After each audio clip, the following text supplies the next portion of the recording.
I'm gonna turn off the fan so it's easy for you guys to hear. I got the inverter going, powering up the lights. So the panels are done. Cut the size 20 and 5/8 by 81 and 3/8. I told you guys that last night. The strips for the vertical pieces, the styles, are cut and ripped. Right. So what happens when I ripped it? Let me get a piece that's not ripped yet. One of these pieces right here. So it started life as 3/4 of an inch. Wife wants the accent pieces to be 1/4 of an inch thick, which is what this is right now, right? So I don't have a saw stop. I have this construction grade contractor saw, job site saw. So I raised the blade halfway, a little bit over half, as high as the board is wide. So it's 2 1/4 inches wide, right?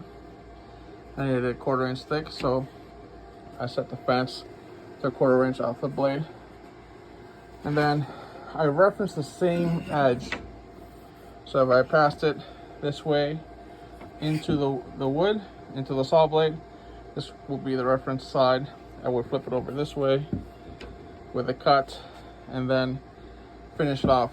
So in some areas I was good with keeping the board up against the fence. As you can see, it's a little ledge right here. Sit better like that. So what I'm doing now is with my 80 grit sandpaper on my orbital, I'm going through and I'm leveling out the ledge with the underside so it's flat. Why? I don't want the board to teeter like that. Teeter. It's gonna teeter because I'm doing it, but it shouldn't teeter once it's in the spot and glued in. So that's what I'm doing now, is sanding, right? Once I sand these pieces, the other ones are ready to go. I have 6 ready to go. So tops, bottoms, middle, top, bottom, middle, right?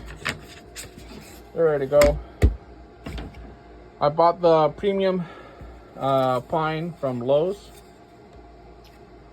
because oak is too expensive, and I wanted to use 3/4 inch plywood, but the sanded pine ply is $45, and I would spend hours trying to get it cabinet grade. And this is poplar, and it was $65 plus tax out the door. So I had them rip it down to 24 inches, which makes it a lot easier on the contractor grade table saw. Sorry about the buzzing noise in the back. That's the inverter, it's overheating. So ripped it down to 24, and then I needed 20 and 5/8. So I used math and took off 3 3/8 to the outside of the blade. So now I have 25/8 on both boards. A little bit less, but who cares? It's the thought that counts, really. I'm gonna sand these boards next, front and back, and then the prettier side is gonna get the strips glued on. And that's where I'm at right now. So let me finish this one here, and in the next video you guys should be looking at me doing the glue up. Thank you for watching Leo Ability. Please like, comment, and subscribe.